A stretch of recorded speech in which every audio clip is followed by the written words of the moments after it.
Comfort doesn't arrive like a villain. It doesn't kick the door down. It whispers. It offers you a chair. It tells you to rest. Just for now. And that's why it's more dangerous than failure. Failure is loud. Failure hurts. Failure humiliates you in public. When you fail, you know something is wrong. Your ego bleeds, your pride cracks, and your mind is forced to look for answers. Failure pushes you to move. Comfort does the opposite. Comfort makes everything feel fine. Not good, not great. Just fine enough to stop asking questions. And most people don't ruin their lives by failing. They ruin them by getting comfortable too early. Look at everyday life. The job you hate but tolerate. It pays the bills. It doesn't excite you, but it doesn't starve you either. So you stay. Not because you love it, but because it's familiar. The relationship that no longer grows you. There's no abuse, no dramatic fights. Just silence, routines, and emotional distance. You stay because leaving feels uncomfortable, even though staying slowly kills you. The dreams you postponed until things are stable. The gym you'll join next month. The book you'll write when you have time. The business idea you'll try when you're ready. Comfort teaches you one deadly lesson. You can survive without changing, and survival becomes the enemy of growth. Failure forces you to confront reality. Comfort lets you escape it. When you fail, your brain goes into emergency mode. It analyzes, it adapts, it sharpens. But when you're comfortable, your brain goes into sleep mode. You stop learning. You stop risking. You stop questioning the path you're on. This is why comfort is addictive. Not the kind of addiction that ruins you overnight. The kind that erases your potential slowly, quietly, politely. Comfort doesn't destroy you. It postpones you. Until one day there's nothing left to postpone. Most people's biggest weakness isn't laziness. It's tolerance. They tolerate dissatisfaction. They tolerate mediocrity. They tolerate a life that doesn't match who they could become. Because the pain of staying the same feels smaller than the pain of trying and failing. But here's the dark truth most people don't want to hear. Comfort is just failure that hasn't happened yet. It's failure stretched over years instead of moments. Think about this. Failure hurts once. Comfort hurts forever. Failure embarrasses you today. Comfort makes you regret your entire past tomorrow. Failure says, this didn't work. Comfort says, this is good enough. And good enough is one of the most dangerous sentences a human can believe. Comfort kills urgency. Urgency is what makes people change their lives. Without urgency, you delay. Without delay, nothing happens. That's why people wake up at 40, 50, 60 years old with a strange emptiness they can't explain. They didn't fail big. They didn't crash. They didn't lose everything. They just stayed.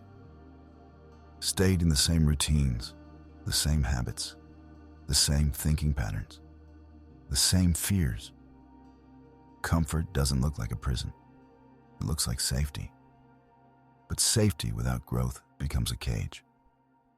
And the most revealing weakness in human psychology is this. People would rather feel secure than fulfilled. Security promises survival. Fulfillment demands risk. Comfort convinces you that avoiding pain is the goal of life. But growth has always required discomfort. Muscles don't grow in comfort. Confidence doesn't grow in comfort. Self-respect doesn't grow in comfort. Every version of you that you admire exists on the other side of discomfort. And here's where most people get trapped. They confuse peace with numbness. They confuse stability with stagnation. They confuse patience with fear. Comfort trains you to lower your standards slowly so you don't notice the loss. You stop expecting excitement, then purpose, then meaning, until all you expect is a paycheck, a weekend, and distraction. Scrolling replaces dreaming. Routine replaces ambition.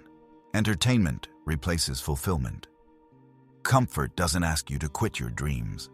It asks you to postpone them again and again until they expire.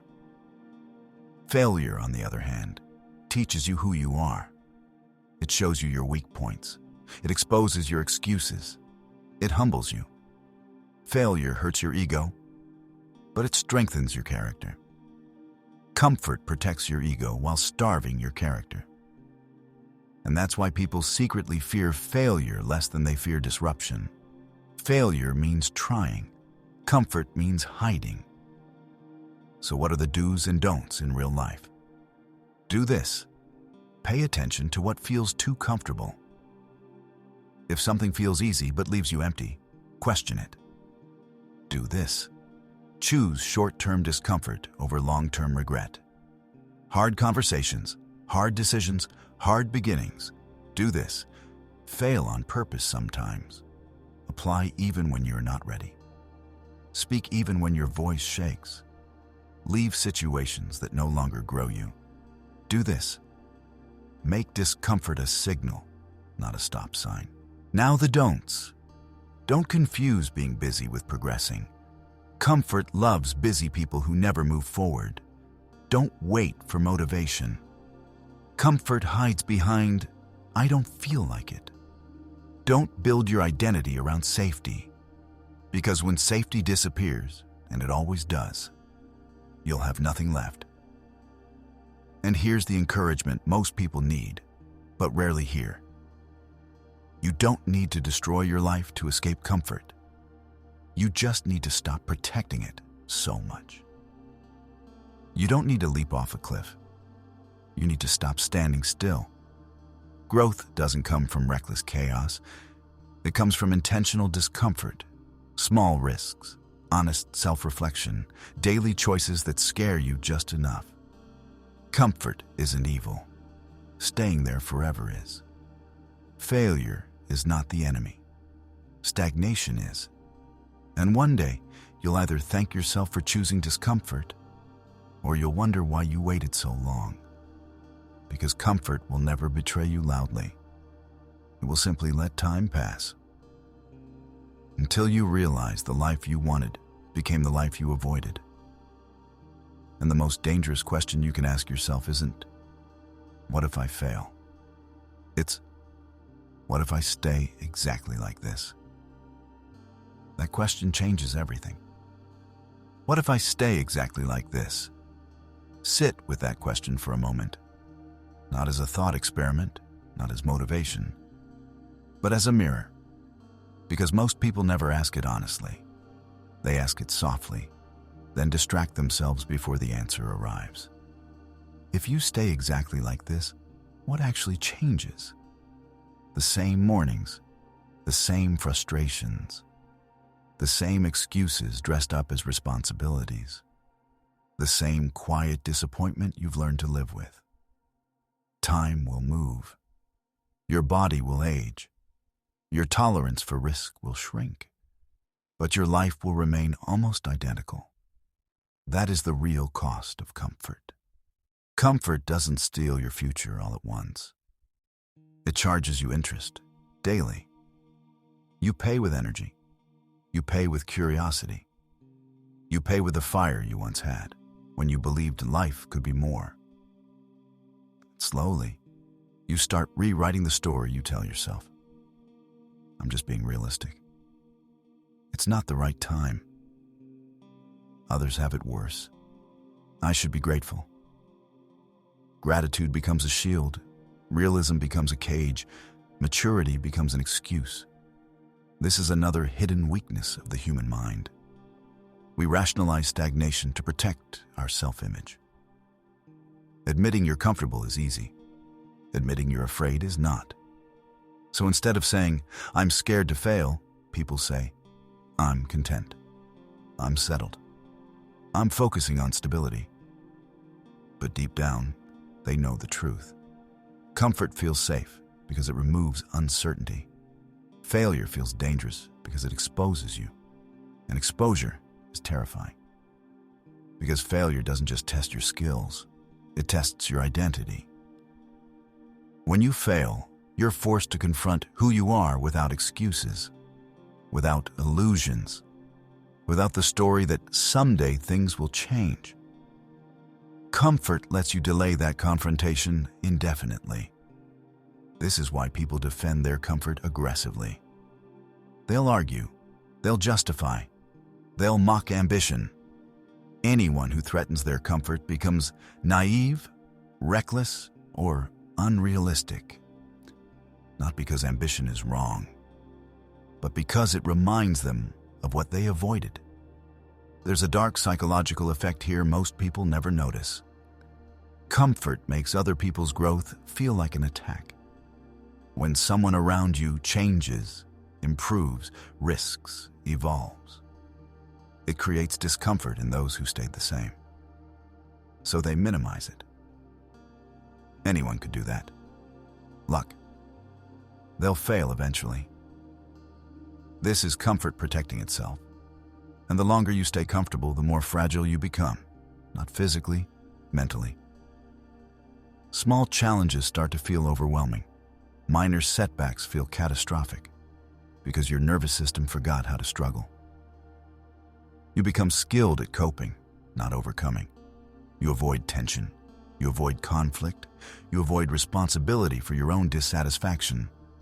And then life does what life always does. It introduces chaos, a job loss, a breakup, a health scare, a financial hit. And suddenly, the comfort you built your identity around disappears. That's when most people realize too late. They trained for comfort, not resilience. Failure, at least, prepares you. Failure teaches adaptability. Comfort teaches dependence. Failure forces growth. Comfort delays it until pain becomes unavoidable. This is why people who failed early often become stronger later. And people who were comfortable for too long often collapse when tested. Discomfort is not punishment. It is preparation. And the scary part, your comfort today may be the very thing that breaks you tomorrow. So what does escaping comfort actually look like in daily life? Not dramatic exits, not burning bridges, not reckless decisions. It looks boring, quiet, uncomfortable in small ways. It looks like telling the truth instead of keeping the peace. It looks like starting badly instead of waiting to be perfect. It looks like choosing growth over approval. It looks like doing things that make your ego nervous. Because ego loves comfort. Growth threatens it. Another weakness people rarely admit. They want change without identity loss. They want a better life without letting go of who they currently are. But growth requires mourning your old self. The version that felt safe. The version that knew the rules. Comfort keeps you loyal to a version of yourself that has expired. And loyalty to the wrong identity is self-betrayal. Here's something you need to hear clearly. You don't become brave and then take risks. You take risks and then become brave. Comfort waits for confidence. Growth builds it. You don't escape comfort when you feel ready. You escape it when staying hurts more than moving. And if staying doesn't hurt yet, that doesn't mean it won't. It means the bill hasn't arrived. Every day you avoid discomfort, you trade future strength for present ease. Every day you choose the familiar over the meaningful. You shrink your capacity. But the good news, the real encouragement, is this. You are not broken for choosing comfort. You are human. Your brain evolved to seek safety, not fulfillment. But you are also capable of overriding that instinct, not with motivation, with awareness. Once you see comfort for what it is, a slow erosion, not peace. You can't unsee it. And once you can't unsee it, small shifts become possible. Say yes to things that scare you slightly. Say no to things that keep you small. Question routines that numb you instead of building you. You don't need to escape comfort forever. You need to visit it, not live there. Rest is healthy. Stagnation is not. Comfort is useful as a place to recover, not a place to stay. And if you're listening to this feeling exposed, uneasy, or defensive, that's not a bad sign. That's awareness waking up. Because the most dangerous comfort isn't the one you enjoy. It's the one you defend. And once you stop defending it, once you stop calling fear contentment, once you stop mistaking numbness for peace, you'll realize something powerful.